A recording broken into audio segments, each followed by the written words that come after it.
Hoje, irmãos, nós vamos refletir sobre, na verdade, nós vamos ah, revisitar um sermão que foi pregado há 7 anos atrás, quando nós estávamos uma série sobre aprendendo com os Salmos, às quartas-feiras, em 2018, janeiro de 2018, precisamente, e nós interrompemos a série para falar sobre oração, né? Refletir sobre oração, uma prática que forja piedade. E ali nós refletimos, eu acho que 8 ou 9 sermões sobre oração.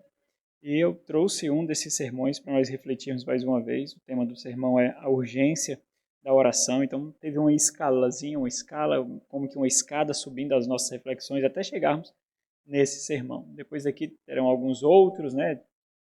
Tiveram alguns outros, mas eu trouxe eles aqui para nós refletirmos. A urgência da oração. Então, vou fazer uma introdução do que nós vimos ali, para até chegar a essa percepção. A oração é algo que nós falamos com muita contundência, mas somos absurdamente tímidos em desempenhar.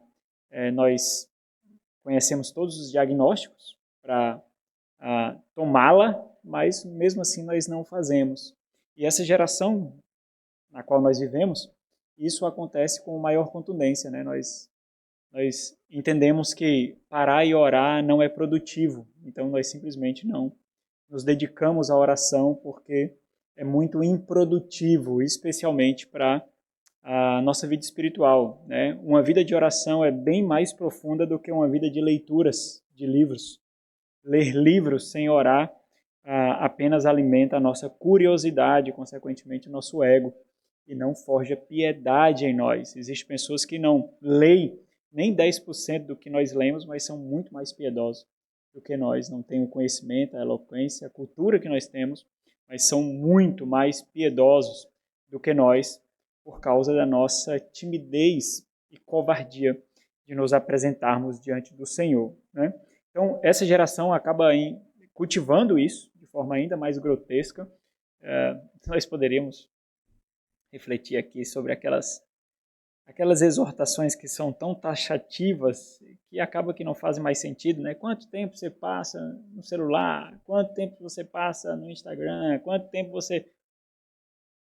São exortações fúteis, né? Porque não faz mais sentido. Nós sabemos disso, né? Nós sabemos, nós temos plena convicção do contraste demoníaco, diabólico que é, mas ainda assim nós não exercemos assim a prática da oração. Na ocasião, nós pausamos a série Aprendendo com os Salmos para adentrarmos nos recônditos dessa universidade, que é o saltério, né? A universidade da oração. Nós ficamos ali meio que de relance, ouvindo homens piedosos elevarem as suas vozes ao Senhor. Então, alguém já disse certa vez que todos os livros da Bíblia nós temos Deus falando com os homens, mas no saltério nós temos os homens falando com Deus.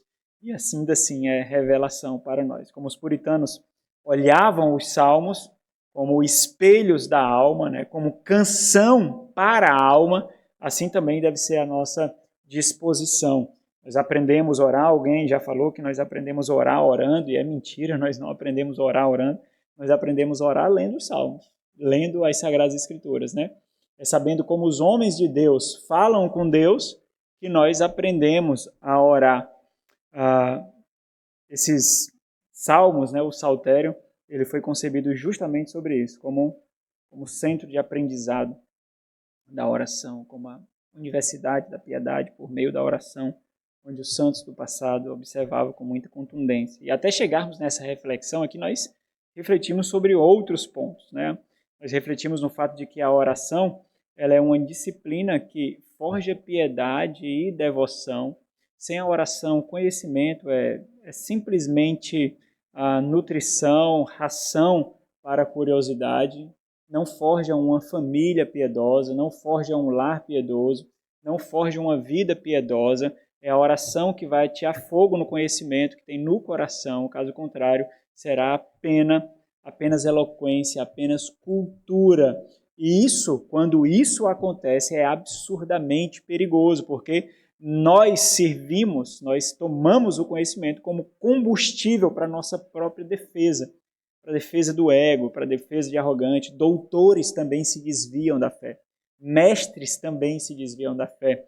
Pastores também se desviam da fé. Crentes maduros também se desviam da fé. Por quê? Porque falta a baliza para a sustentação ali. Falta as colunas, a base para a sustentação, que é a vida piedade, que forja devoção e temor. Então, a essência e o propósito e o objetivo da oração deve estar muito claro diante de nós. Calvino ele diz o seguinte: a genuína e fervorosa oração provém, antes de tudo, de um real senso de nossa necessidade e, em seguida, da fé nas promessas do Senhor. Então, não orar significa dizer que nós não precisamos de Deus e nem confiamos nas promessas de Deus. Uma vez Paul Washer falou justamente sobre isso. Você diz que conhece pelo menos um pouco da profundidade do seu pecado, do absurdo abismo do seu coração. Então diga-me quanto tempo você passou orando ontem à noite, quanto tempo você passou orando hoje.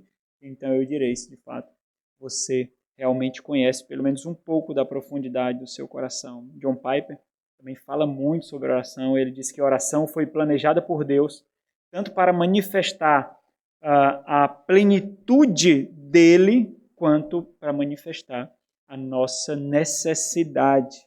Ele diz que a oração glorifica a Deus porque nos posiciona como sedentos e coloca Deus na posição da fonte que sacia a nossa sede. Nós consideramos que a revelação ela deve estar sob a oração. A oração ela deve ser dirigida pela palavra de Deus. Então existem uma gama absurda de pessoas que são capazes de falar com toda contundência sobre Deus, a respeito de Deus, mas são nanicos, são tímidos em falar com Deus, em se achegar a Deus. Sobre Deus nós falamos pela boca da curiosidade, mas com Deus nós nos intimidamos, talvez porque os nossos pecados também nos açoitam, então nos intimida.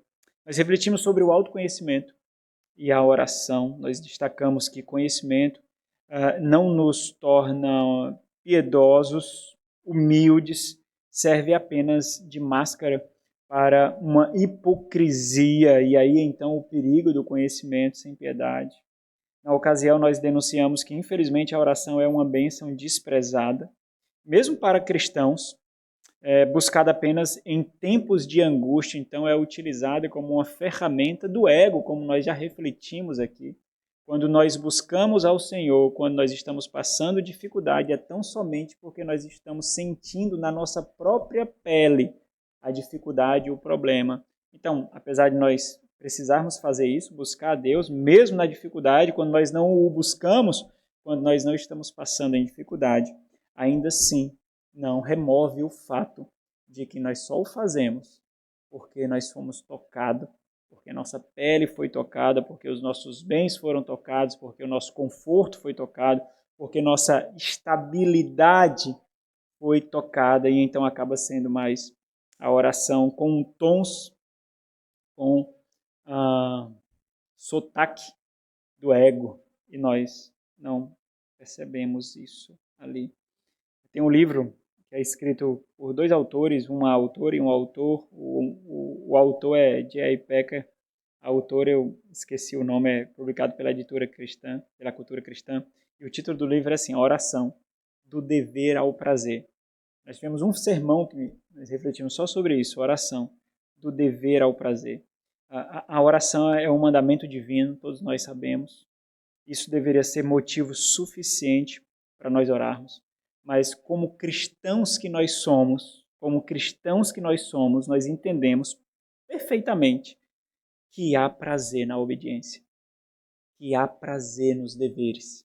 Não é porque nós fazemos por obrigação, como imperativo recebido, que não causa em nós prazer, temor, devoção, contrição e satisfação.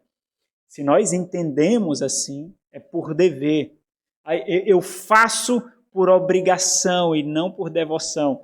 se nós entendemos essa dicotomia, essa dissociação tão aberrante, então nós não subimos os mínimos degraus suficientes para entender o que é a experiência cristã.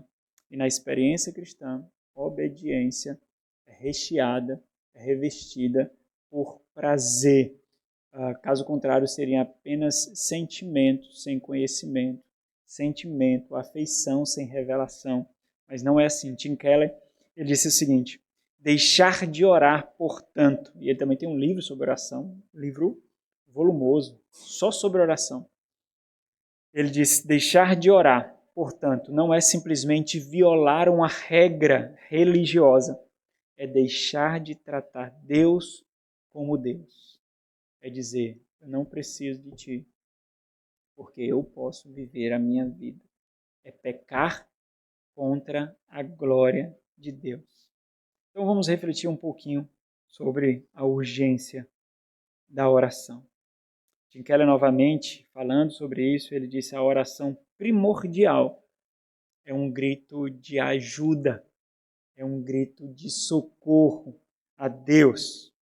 Abra no Salmo de número 61, nós vamos ler alguns textos bíblicos aqui, obviamente, especialmente os Salmos. No final nós leremos aquele que foi lido na liturgia, apenas parte dele. No Salmo de número 61, nos versículos que abrem esse Salmo, o salmista diz assim, gritando a Deus, elevando a sua voz a Deus como a única fonte de socorro, ele diz: ouve, ó Deus, a minha súplica, atende a minha oração, desde os confins da terra clamo por ti, no abatimento do meu coração, leva-me para a rocha, que é alta demais para mim. Talvez essa porção final do versículo 2 realce a percepção da nossa impotência, da nossa capacidade e da urgência que a oração tem para nós nos achegarmos no lugar onde nós devemos estar. Leva-me para a rocha, que é alta demais para mim. É um clamor. Então, entenda que o que o salmista está clamando aqui não é um posicionamento geográfico, não é um posicionamento factual, material, tangível, visível, mas é a experiência de sustentação que ele tem com Deus, a experiência de proteção, de preservação, de guarda que ele tem com Deus. É essa mudança do coração em que nós nos sentimos absurdamente perdidos e com o agir do Espírito Santo de Deus, como resposta ao clamor dos contritos, então nós nos sentimos os mais fortalecidos dos homens. A oração é o reflexo do espanto e o resultado natural de um cidadão que é ciente e não pertence a esse mundo.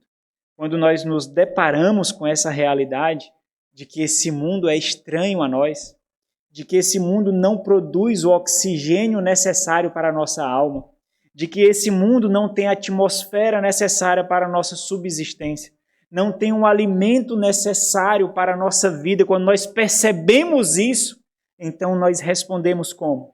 Clamando a Deus por livramento, por sustentação, por proteção, por experimentar para a nossa própria sobrevivência o alívio, a satisfação e o gozo que nos permitirá peregrinar, nos permitirão prosseguir, porque nós nos deparamos, somos assaltados com espanto da realidade de um mundo que não nos reconhece, de um mundo que não nos pertence, de alguém que, por exemplo, por ter nascido de novo, não consegue se enquadrar em uma carcaça e um mundo que se engoda cada vez mais com a maldade. Nós olhamos ao nosso redor e não reconhecemos o local em que nós vivemos. Daí então nós percebemos qual é a nossa missão. Não é de gozo aqui, não é de conforto aqui, não é de tranquilidade aqui. É morrendo cumprirmos uma missão, que é proclamar esse mundo que é nosso, e ainda nós não desfrutamos. A oração é a reação daquele que olha para essa realidade, para a realidade à sua volta. E ao se deparar com essa completa alienação de Deus conosco, e diga-se de passagem, essa é uma percepção muito importante, não somos nós que somos alienados de Deus, é Deus que é alienado do ser humano. Foi Deus que se tornou inimigo do ser humano por causa da sua maldade, da sua injustiça e da sua perversidade. É Ele que nos busca para reaver essa amizade, para nos adotar como parte da sua família, não é o contrário. Então, embora nós falemos que somos alienados de Deus, é importante entender que é Deus que é alienado do ser humano. Nós não conseguimos, então, fazer outra coisa quando nos deparamos com essa realidade, a não ser dobrar os joelhos e suplicar pela justiça e a misericórdia do Santo Senhor de toda a criação. Nós não suportamos a maldade, nós não suportamos a impiedade, nós não suportamos a devassidão, a licenciosidade, nós não suportamos a tripudiação da verdade de Deus. E então nós clamamos ao Senhor, respondendo em oração. O Salmo de número 10, pode abrir. O Salmo de número 10, ele nos dá um panorama, eu vou ler só alguns versículos aqui, mas todo o Salmo de número 10, ele nos dá um panorama desse mundo, do mundo no qual nós vivemos. E essa percepção do Salmo número 10 é a percepção do piedoso, é a percepção do bem-aventurado, é a percepção do justo. E é essa percepção que faz o salmista elevar a sua voz a Deus e deveria nos fazer também ter a mesma disposição, absurda urgência e contrição, elevar as nossas vozes a Deus. A partir do versículo 2, ele diz assim, fazendo um diagnóstico do mundo que ele vive. Com arrogância, os ímpios perseguem o pobre. Sejam presas das tramas que urdiram, pois o perverso se gloria da cobiça de sua alma. O avarento maldiz o Senhor e blasfema contra ele. O perverso, na sua soberba, não investiga. Que não há Deus são todas as suas cogitações. São prósperos os seus caminhos em todo o tempo. Muito acima e longe deles estão os teus juízos. Quanto aos seus adversários, ele a todos ridiculariza, pois diz lá no seu íntimo, jamais serei abalado. De geração em geração, nenhum mal me sobrevirá. A boca ele a tem cheia de maldição, enganos e opressão. Debaixo da língua, insulto e iniquidade.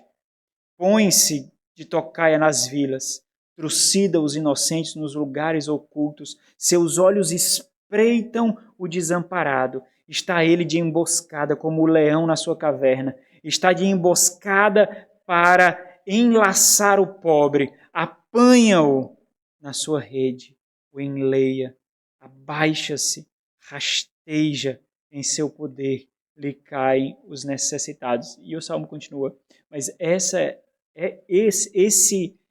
a perspectiva do homem de Deus, da mulher de Deus. É a perspectiva daquele que entende que esse mundo não é seu. É de espanto, é de assalto, é de quase uma agonia em desespero, porque anseia por morar naquele reino que o seu Senhor tanto pregou, o reino que o Senhor Jesus veio estabelecer na terra. A pergunta correta diante desse panorama da realidade do mundo perverso é a seguinte: como um cristão do reino dos céus pode olhar para tudo isso e não cair de joelhos ao chão suplicando a intervenção divina?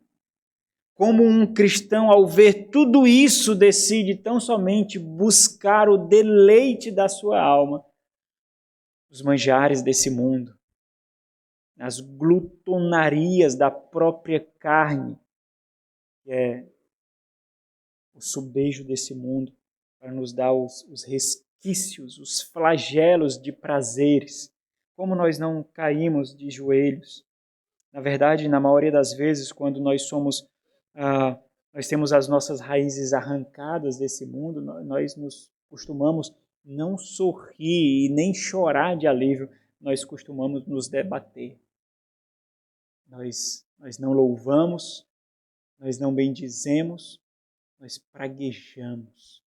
Nós ficamos irados, raivosos por ver os prazeres que temos nesse mundo sendo arrancados de nós, quando na verdade a perspectiva da palavra de Deus para o povo de Deus, para o cidadão dos céus, para o habitante do mundo por vir, deveria ser completamente diferente.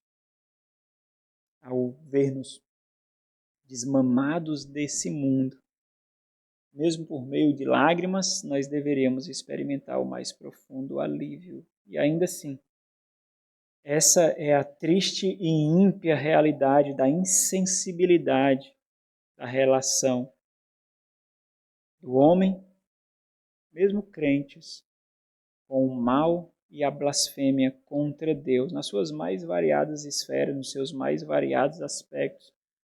Infelizmente, não somente por ímpios isso é experimentado, mas também por aqueles que amam o Senhor. Aqueles que com tanta audácia, com tanta ousadia, com cada fragmento da sua saúde, com cada vigor da sua energia, busca aquilo que esse mundo produz, mesmo que o distancie cada vez mais do Senhor. Pais fazem isso com os filhos, pais fazem isso consigo mesmo, igrejas fazem isso com o rebanho do Senhor. Então, tempos que deveriam ser absurdamente motivadores para a oração, gritando a sua urgência, mas que simplesmente causa apatia e insensibilidade. São os momentos em que nós passamos por alguns flagelos. Abra no livro de Isaías, no capítulo 64. Na ocasião em que o povo estava experimentando ali o abandono de Deus, não porque Deus não estaria presente, mas o abandono da atenção de Deus, do ouvido de Deus, do amor e a misericórdia de Deus, experimentaria então a presença de Deus em seu juízo, no exercício da sua justiça, em sua ira. Isaías 64, versículo 5, a partir do versículo 5, diz assim: Saís ao encontro daquele que com alegria pratica a justiça, daqueles que se lembram de ti nos teus caminhos. Eis que te iraste, porque pecamos. Por muito tempo temos pecado e havemos de ser salvos, mas todos nós somos como o imundo, e todas as nossas justiças como o trapo de imundícia. Todos nós murchamos como a folha, e as nossas iniquidades como o vento nos arrebatam. Já ninguém há que invoque o teu nome, que se desperte e te detenha, ou suplique por misericórdia, é isso que ele quer dizer. Porque escondes de nós o rosto e nos consome por causa das nossas iniquidades. E existe outra versão que traduz o último versículo assim: Por isso te afastastes de nós e nos entregastes a nossos pecados. Talvez, irmãos, nós deveríamos ser mais astutos nas nossas reflexões quando nós encontramos impunidade nos meios de prazeres que esse mundo fornece a nós. Nós somos muito hábeis a buscar ansiolíticos espirituais. Nós buscamos isso em pregadores com os quais podemos concordar, nós buscamos isso em livros que desenvolvem reflexões das quais nós podemos concordar, nós buscamos cúmplices com os quais nós podemos caminhar, mas tudo isso não remove o fato de que o povo de Deus, na antiga aliança, também encontrou muitos profetas que concordaram com ele. Também encontrou muitos companheiros que peregrinaram com eles, mas todos esses experimentaram a ira de Deus. Todos esses experimentaram o abandono de Deus. Ao nos deparar com essa realidade, nós deveríamos perceber a urgência da necessidade de dobrar os joelhos e buscar ao Senhor. Nós não deveríamos relegar isso em busca de conforto e paz de consciência, sem essa experiência da oração diante do Senhor. Não haverá contrição sem oração. Não haverá. A palavra de Deus não aquecerá o seu coração. O Espírito Santo não falará ao seu coração se você não soprar com a oração a chama que é lançada constantemente. Seja por um sermão, seja por um livro que você leu, isso não acontecerá. Você será uma pessoa ética, moralmente falando. Você terá uma família ética, segundo aos olhos da sociedade, mas você não terá um esposo piedoso, uma mulher piedosa, filhos piedosos. Vocês não terão se os seus joelhos não pregarem a seu respeito. Se os seus joelhos não testemunharem ao seu respeito, será tudo em vão. Até a gasolina que você utiliza para ir à igreja será completamente em vão. Talvez, irmãos, o maior e o mais perigoso problema de todo esse comportamento seja não somente nos acostumarmos com a proximidade do pecado e o distanciamento de Deus. Isso é aterrador. Esse diagnóstico é absurdamente aterrador. O pecado já não mais nos espanta, não mais nos assusta, e o distanciamento que nós temos de Deus não mais nos constrange. Será que se realidades pecaminosas e perversas ao nosso redor e em nossa própria carne não nos fazer ir a Deus, até mesmo entre gritos e gemidos, irmãos, o que fará? Observa essa reflexão com a qual eu comecei, muito simples, muito simples. Você se depara com as advertências de Deus quanto ao seu pecado, quanto à sua pecaminosidade, quanto à sua apatia, quanto à sua timidez para buscar o Senhor, que é contrastado com a sua ousadia para vencer profissionalmente, vencer academicamente, buscar estabilidade no mundo completamente hostil e instável, mas ainda assim você é ousado e vigoroso para isso, contrastado com a timidez, a vergonha, a insignificância com a qual você busca o Senhor. E mesmo se deparando com os gritos, com as denúncias, com as advertências dessa apatia, dessa pecaminosidade, dessa falta de ousadia, em contraste com essa ousadia para o mundo, mesmo assim você não busca o Senhor. O que será capaz de fazer você dobrar os joelhos? Uma úlcera? Um ente que está prestes a morrer? A necessidade financeira? Então diga para mim por que você buscou o Senhor, se você busca por causa dessas realidades. Por egoísmo. Por egoísmo. Porque quando você se deparou com a santidade de Deus e a sua pecaminosidade, você não buscou o Senhor. Mas quando você se depara com as suas necessidades, você dobra os joelhos e busca o Senhor. Mas o Senhor não é o seu Deus ali. Você é o seu Deus. Porque você só o buscou porque as necessidades bateram à sua porta. Ou não foi? Ou não foi?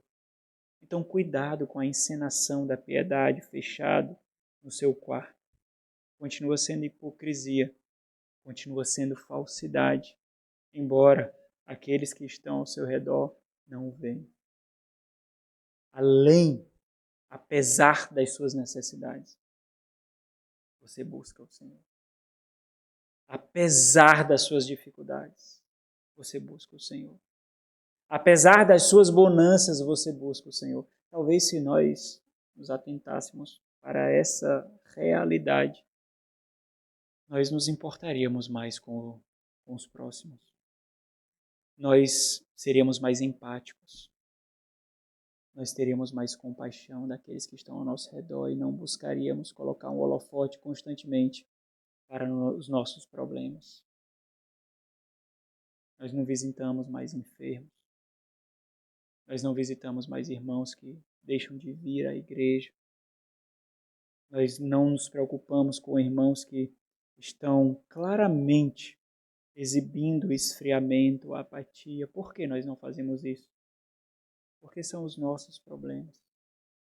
São as nossas dificuldades que importam. Quem é Deus diante disso tudo? Quem é Deus? É você. Você é Deus. Você não se dobra diante da santidade de Deus, mas se dobra diante das suas necessidades. Quem é Deus nisso tudo? Você é Deus.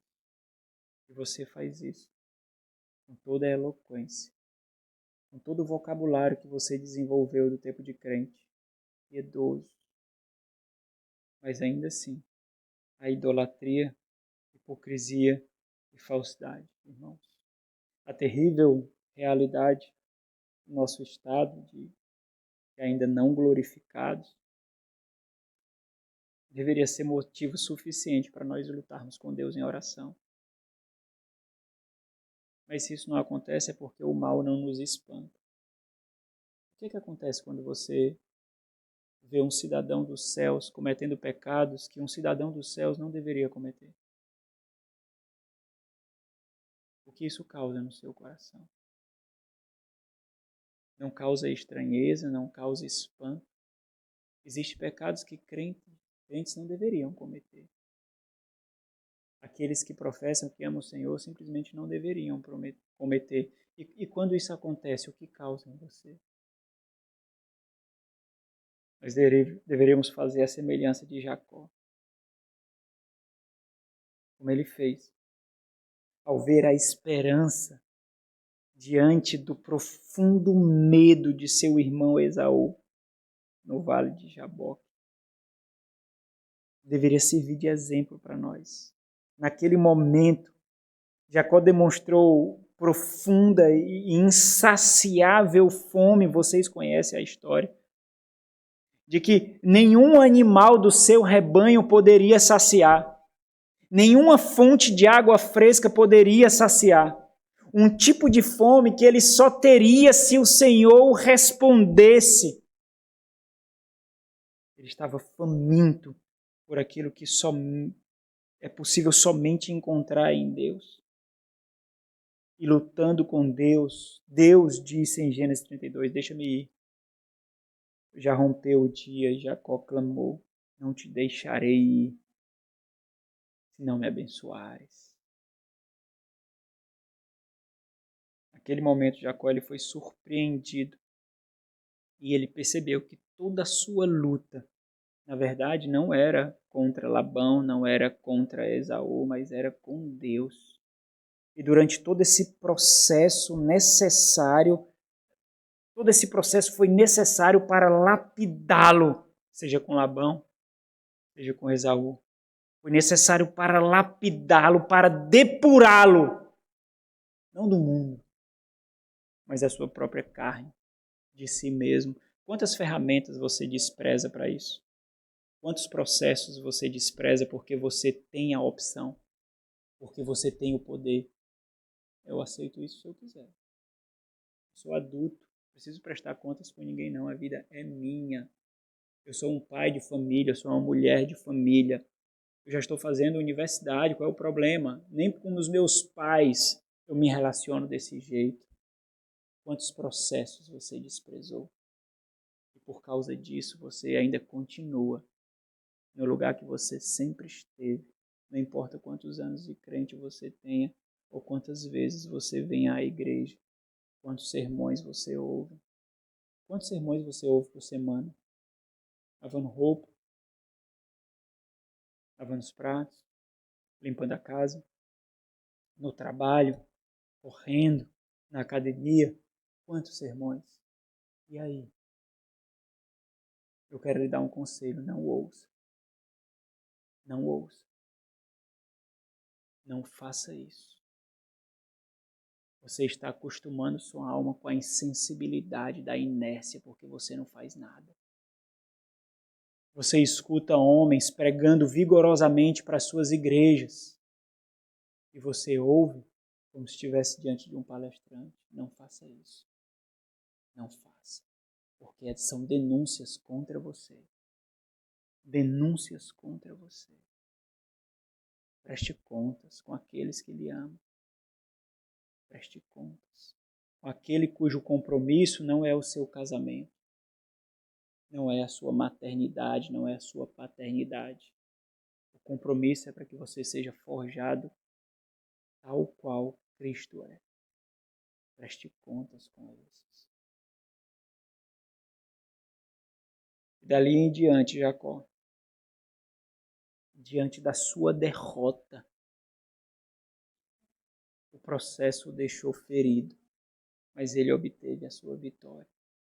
Seu ego foi destruído e a sua história foi mudada, mas por toda a vida ele ficou com aquela marca.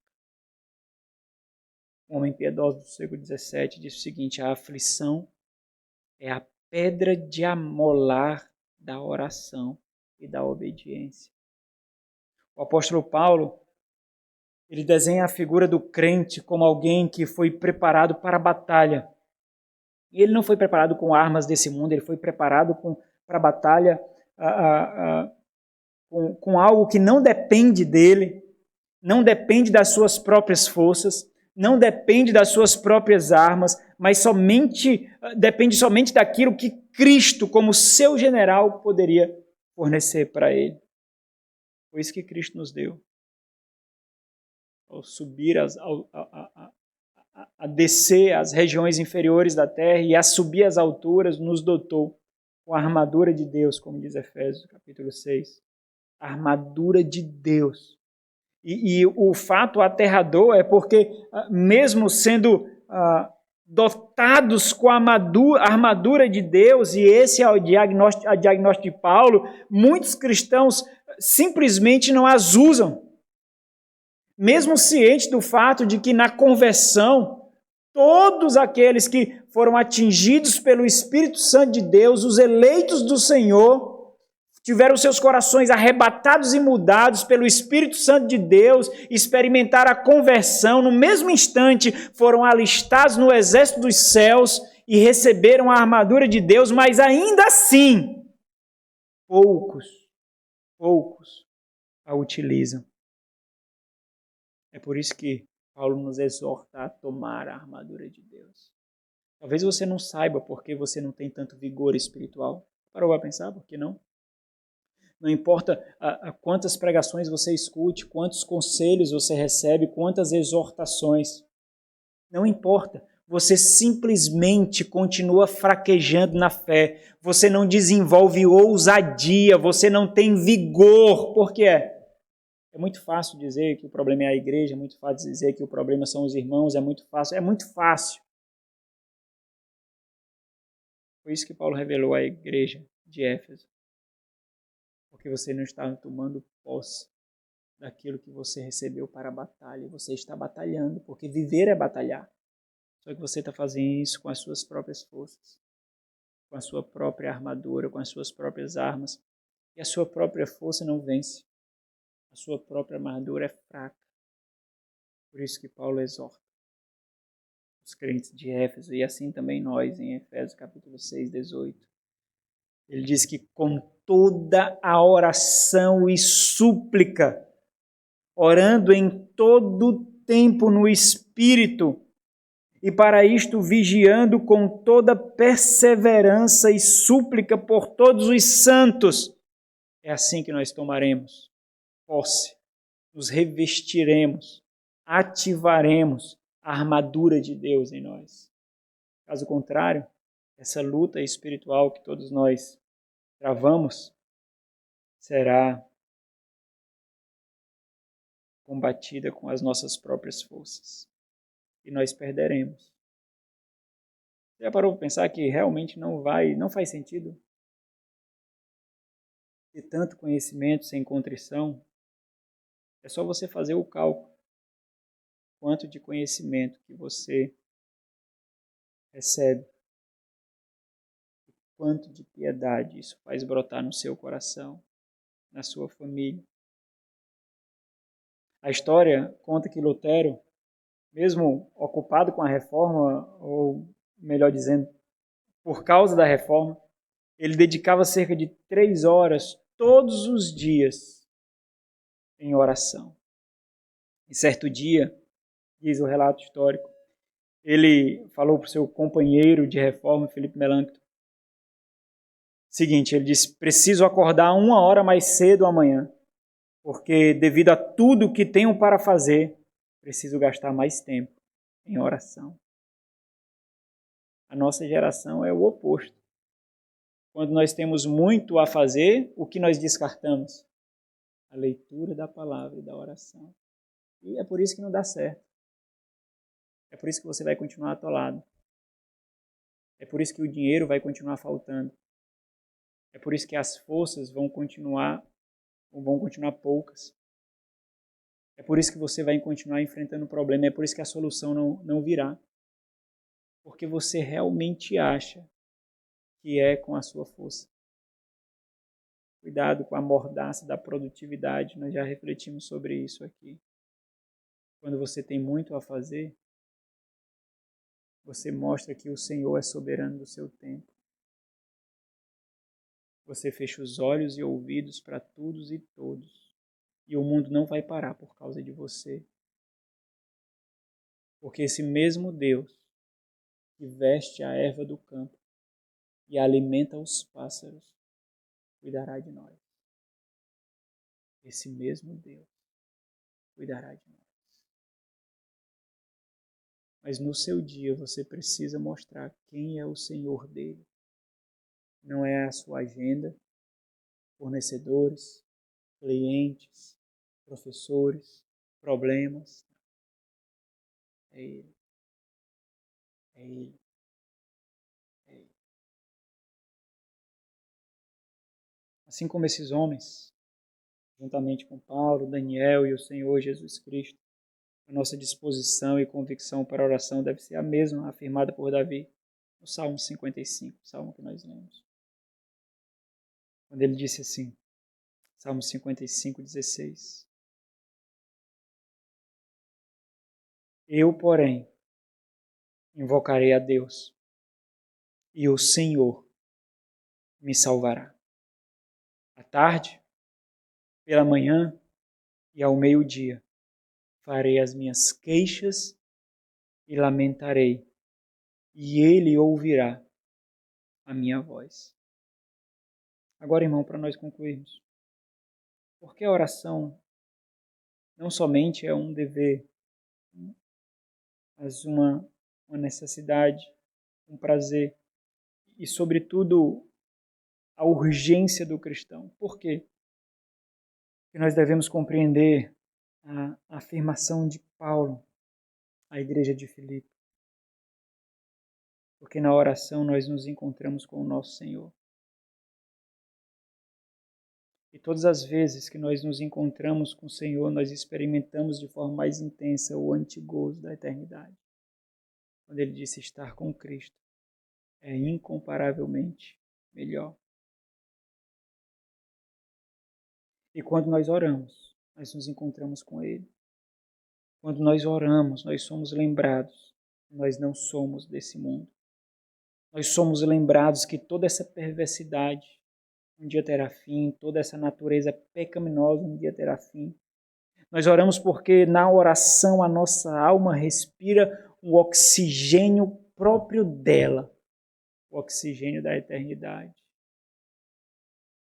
Thomas Brooks, o puritano, eu finalizo com essa citação, ele disse: uma família sem oração é como uma casa sem telhado, aberta e exposta a todas as tempestades do céu. Talvez você deveria parar para pensar que a solução dos seus problemas se resume apenas ficar mais próximo do chão. Orar.